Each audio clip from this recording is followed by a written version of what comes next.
প্রিয় অষ্টম শ্রেণীর শিক্ষার্থীরা, পড়াশোনা করি চ্যানেলের পক্ষ থেকে তোমাদেরকে অনেক অনেক অভিনন্দন। আমরা আজকে তোমাদের গণিতের পরিমাপের প্রতিসমতার প্রয়োগ অধ্যায়ের 184 পৃষ্ঠার যে আয়না দিয়ে প্রতিসমতা পরীক্ষা রয়েছে, এখান থেকে আমরা আজকে ক্লাস শুরু করছি।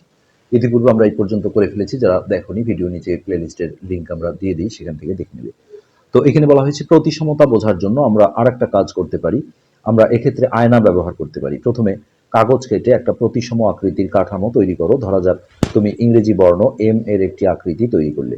অতঃপর এম কে এমনভাবে কাটো যেন একটা অংশকে পাশের চিত্রের মতো আয়নার সামনে রাখলে প্রতিফলিত হয়ে সম্পূর্ণ এম তৈরি হয়। অর্থাৎ একটা এম এইভাবে এঁকে তার মাঝ বরাবর একটা কেটে নিতে হবে। আমরা এটা তোমাদের প্র্যাকটিক্যালি একটু দেখাই। দেখো, খুব মজার জিনিস এটা।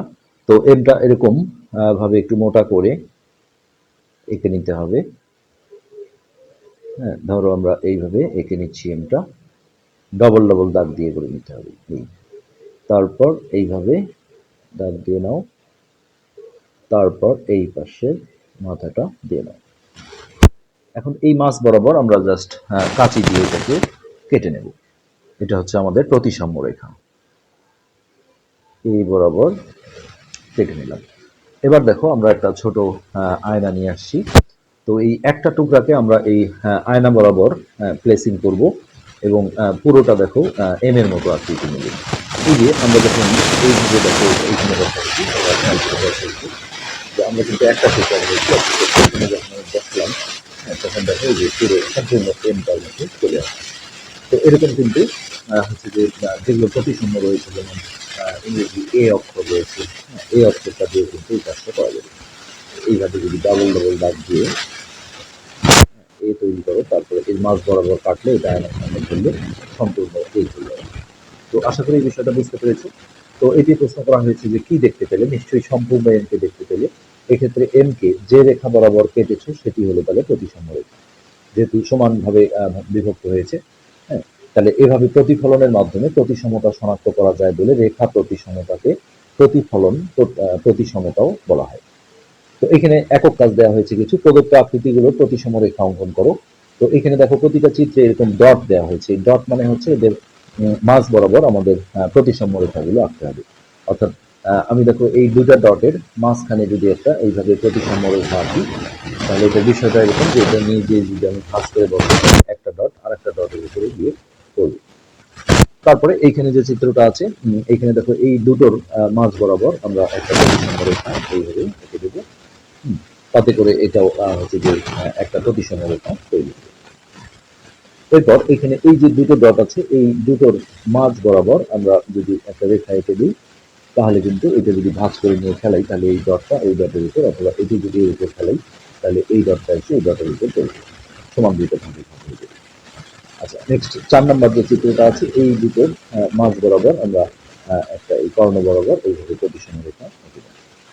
তারপর এইখানে 5 নম্বর চিত্র দেখো, এই যে দুটো ডট আছে, এই ডট দুটোর মাঝ বরাবর যদি প্রতিসম রেখা দিই, তাহলে এটাও আমাদের সমান দুটা ভাগের ভাগ হয়ে যাবে। এখানে 6 নম্বর চিত্রে এই যে দুটো ডটের মাঝ বরাবর আমরা যদি এইভাবে কর্ণ বরাবর হচ্ছে প্রতিসম রেখা আঁকি, তাহলে এটাই সমান দুই ভাগে ভাগ হয়ে যাবে। এরপর এখানে একটা ট্রাপিজিয়াম দেখতে পাচ্ছি, এই দুটো ডটের মাঝ বরাবর আমাদের প্রতিসম রেখাটা এইভাবে যাবে। এটাই বিষয়। তো আমরা রেখার সাপেক্ষে প্রতিসমতা দেখলাম। এবার তোমরা অন্য কোনোভাবে কোনো বস্তুকে প্রতিসম দেখানো যায় কিনা তা একটু চিন্তা করো। তো এবার আমরা 185 পৃষ্ঠায় চলে আসলাম। এখানে বলা হয়েছে যে এখানে চাকার ছবি দেওয়া আছে। চাকার ছবিটি ভালোভাবে পর্যবেক্ষণ করো। চিন্তা করে বলো তো, চাকাটিকে 40 ডিগ্রি কোণে একবার ঘোরানো হলে চাকাটি দেখতে একই রকম দেখাবে কি? ঘূর্ণনের ফলে তার আকার বা আকৃতিতে কোনো পরিবর্তন হবে? পরিবর্তন হলে তা কি ধরনের পরিবর্তন? এক্ষেত্রে চাকাটি দেখতে একই রকম দেখালেও বিভিন্ন অংশের অবস্থানের পরিবর্তন হবে। তো এখানে দেখো মোট 9টা এরকম দাগ দেওয়া আছে। 1, 2, 3, 4, 5, 6, 7, 8, 9। তো এই প্রতিটার মাঝখানে হচ্ছে 40 ডিগ্রি ধরে নেওয়া হয়েছে যে 40 ডিগ্রি কোণ আছে। তো এই চাকাটা যদি সম্পূর্ণ একবার ঘুরে, অর্থাৎ এইখান থেকে এটা যেমন এই বরাবর আছে, এটা পুরোটা ঘুরে আবার এই পজিশনে আসলে এটা 360 ডিগ্রি কোণ অতিক্রম করবে। কেননা আমরা জানি যে একটা জিনিস সম্পূর্ণ যখন ঘুরে আসে, যেমন বৃত্তের কেন্দ্রে যদি আমরা ধরি, যে এইখানে দেখো একটা 180 ডিগ্রি কোণ আছে, এখান থেকে শুরু হলো ঘোরা। তো এই পাশটা যদি আবারও পুরো ঘুরে আসে, আবারও 180 ডিগ্রি হবে, তাহলে 180 180 360, অর্থাৎ সম্পূর্ণ ঘূর্ণনের জন্য 360 ডিগ্রি কোণের প্রয়োজন হয়। এখন সেটা কত ডিগ্রি কোণে ঘুরছে তার উপর ডিপেন্ড করবে হ্যাঁ, যে সে কয়বার ঘুরবে। তো এটা যদি 40 ডিগ্রি কোণে ঘোরে তাহলে 360 ডিগ্রি অর্থাৎ আগের অবস্থানে ফিরে আসতে তাকে নয়টা পাক দিতে হবে। হ্যাঁ, যেমন আমরা নিচে একটু পরেই বর্গের একটা অবস্থা দেখব। তো এখানে চাকাটিকে 40 ডিগ্রি কোণে 9 বার ঘোরানো হলে 40 × 9, তাহলে একবার ঘুরলে যদি 40 ডিগ্রি যায়, তাহলে 9 বার ঘুরলে মানে এইটা একবার থেকে একবার এইটুক ঘুরলেই এই মাঝখানটা গ্যাপটা হচ্ছে 40 ডিগ্রি। তো এরকম যদি সে 9 বার ঘুরে আসে, হ্যাঁ, তাহলে কিন্তু 360 ডিগ্রি কোণ সৃষ্টি হবে এবং এই চাকাটা পূর্বের অবস্থানে ফিরে আসবে। অর্থাৎ চাকাটার মধ্যে ঘূর্ণন প্রতিসমতা রয়েছে। এক্ষেত্রে ঘূর্ণন কোণ 40 ডিগ্রি এবং প্রতিসমতার মাত্রা হচ্ছে 9। যত ডিগ্রি কোণে ঘুরবে সেটা হচ্ছে ঘূর্ণন কোণ, আর যতবার ঘুরে সে আগের অবস্থায় ফিরে আসলো এটাকে বলা হয় প্রতিসমতার মাত্রা।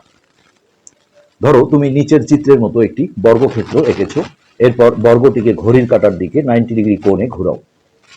তো আমরা জানি ঘড়ির কাঁটা দেখো এই দিকে ঘোরে, আর ঘড়ির কাঁটার বিপরীত দিক হচ্ছে এই দিক।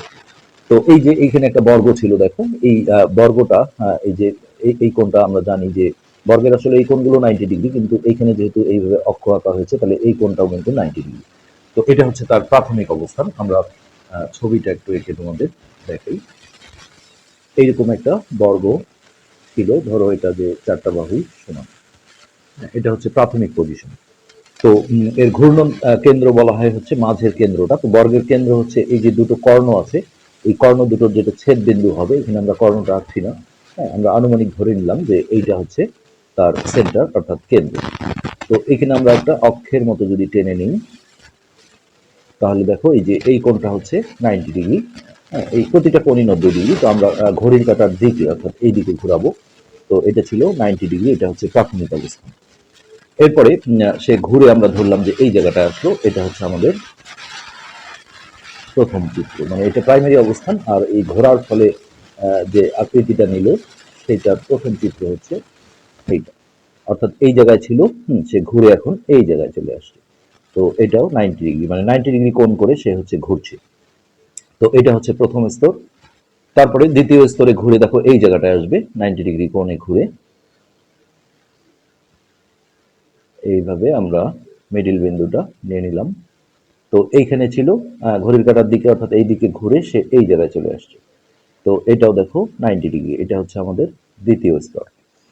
এরপরে তৃতীয় স্তরে দেখো আবারও আমরা এই বর্গটাই এঁকে নিলাম। তো এইরকম সে ঘুরে কিন্তু এখন এই জায়গাটায় আসলো 90 ডিগ্রি, তাহলে এটা হচ্ছে তৃতীয় স্তর। এরপরে চতুর্থ স্তরে এসে দেখো যেহেতু 90 ডিগ্রি করে ঘুরছে, 4 90 360, তাহলে 360 হলেই তার আগের অবস্থানে ফিরে আসবে, হ্যাঁ, অর্থাৎ এই যে এইখান থেকে ঘুরে এখন কিন্তু এই জায়গাটায় চলে আসবে যেটা তার প্রাথমিক অবস্থান ছিল, এই জায়গাটা। এই তাহলে দেখো এটা প্রাথমিক অবস্থান ছিল, তারপরে প্রথম দ্বিতীয় তৃতীয় চতুর্থ এরকম 4 বার ঘুরে সে আগের অবস্থানে ফিরে আসে, তাহলে প্রতিসমতার মাত্রা আমরা বলবো 4। আর যেহেতু 90 ডিগ্রি কোণে ঘুরেছে, তাহলে এইখানে ঘূর্ণন কোণ হবে আমাদের 90 ডিগ্রি। তো এই কথাগুলোই এখানে ছবিটা দেওয়া হয়েছে। আমরা দেখলাম বর্গক্ষেত্রটা একটা নির্দিষ্ট কোণে অর্থাৎ 90 ডিগ্রি কোণে ঘূর্ণনের পর দেখতে একই রকম হয় এবং একটা নির্দিষ্ট সংখ্যক বার উক্ত কোণে ঘূর্ণনের পর আগের অবস্থায় ফিরে আসে। অর্থাৎ এখানে সে 4বার ঘুরে সে কিন্তু আগের অবস্থায় ফিরে আসছে। তো বস্তুটি একটা নির্দিষ্ট বিন্দুকে কেন্দ্র করে ঘোরে, যেখানে এই যে ও বিন্দুকে কেন্দ্র করে ঘুরেছে। যে বিন্দুকে কেন্দ্র করে কোনো প্রতিসম বস্তুকে ঘোরানো হয় একে বলা হয় ঘূর্ণন কেন্দ্র। কোনো বস্তুকে ঘড়ির কাঁটার দিকে যেমন ঘোরানো যায়, আবার ঘড়ির কাঁটার বিপরীত দিকেও ঘোরানো যায়। দেখো এইখান থেকে ঘড়ির কাঁটার দিকে ঘুরেছে, আমরা কিন্তু এই দিকটাও ঘোরাতে পারতাম, হ্যাঁ। এক্ষেত্রে হচ্ছে যে এক্ষেত্রে ঘূর্ণন কেন্দ্র, ঘূর্ণন কোণ এবং ঘূর্ণন প্রতিসমতার মাত্রার কোনো পরিবর্তন হয় না। অর্থাৎ ওই ঘড়ির কাঁটার বিপরীত দিকে ঘুরলেও সে কিন্তু 4 বার ঘুরেই 360 ডিগ্রি কোণ অতিক্রম করতো। আর কেন্দ্র ওই ওকে কেন্দ্র করেই যেহেতু ঘুরতো, তাহলে ঘূর্ণন কেন্দ্রেরও কোনো পরিবর্তন হলো না। আর ঘূর্ণন কোণ 90 ডিগ্রি কোণে যেহেতু উল্টো দিকে ঘুরেছে, তাহলে এটারও কোনো পরিবর্তন হলো না। তাহলে শুধুমাত্র ঘূর্ণন দিকের পরিবর্তন হবে।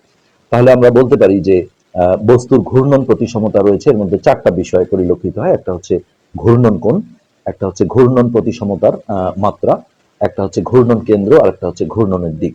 অর্থাৎ ঘূর্ণন কোণ হচ্ছে যত ডিগ্রি কোণে ঘুরছে, আর ঘূর্ণন প্রতিসমতার মাত্রা হচ্ছে যে কতবার ঘুরে সে আগের অবস্থানে ফিরে আসছে, আর ঘূর্ণন কেন্দ্র হচ্ছে যে বিন্দুটাকে কেন্দ্র করে সে ঘুরছে, আর ঘূর্ণনের দিক হচ্ছে ঘড়ির কাঁটার দিকে ঘুরছে নাকি ঘড়ির কাঁটার বিপরীত দিকে ঘুরছে, এটা। তো এখানে বলা হয়েছে উপরের বর্গের ক্ষেত্রে ঘূর্ণন কোণ, ঘূর্ণন প্রতিসমতার মাত্রা, ঘূর্ণন কেন্দ্র এবং ঘূর্ণনের দিকগুলো চিহ্নিত করে লেখো।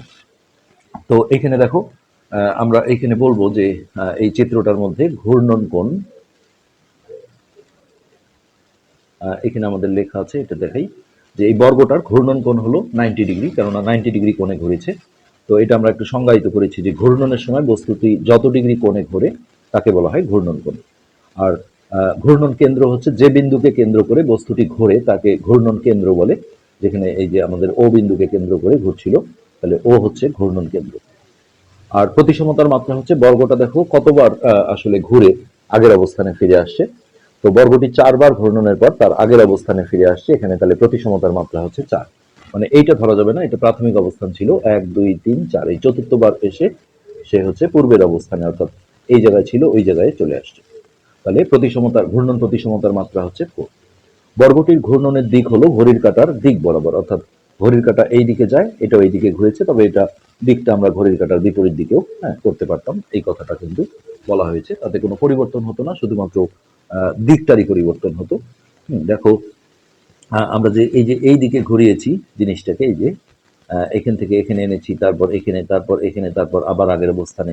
তো আমি যদি এটা দেখো এই দিকে ঘোরাতাম, তাহলে প্রথম চিত্রে এইখানে আসতো, দ্বিতীয় চিত্রে এইখানে, তৃতীয় চিত্রে এইখানে, তার চতুর্থ চিত্রে গিয়ে আবার সেই আগের অবস্থানে চলে আসতো। অর্থাৎ সেক্ষেত্রে জাস্ট ঘূর্ণনের দিকটা পরিবর্তন হতো, কিন্তু ঘূর্ণন কেন্দ্র বলো বা প্রতিসমতার যে মাত্রা ছিল সেইটা, তারপরে ঘূর্ণন কোণ, সেই জিনিসগুলো কিন্তু আগের মতোই থাকতো। অর্থাৎ ঘড়ির কাঁটার দিকে ঘুরলে যেমন অবস্থা ছিল, ঠিক ঘড়ির কাঁটার বিপরীত দিকে ঘুরলেও একই হবে, জাস্ট ঘূর্ণনের দিকটা আমরা বলবো যে পরিবর্তন হবে। তো আমরা আজকের পাঠ এখানে শেষ করছি, পরবর্তী পাঠ দেখার আমন্ত্রণ রইল। ধন্যবাদ।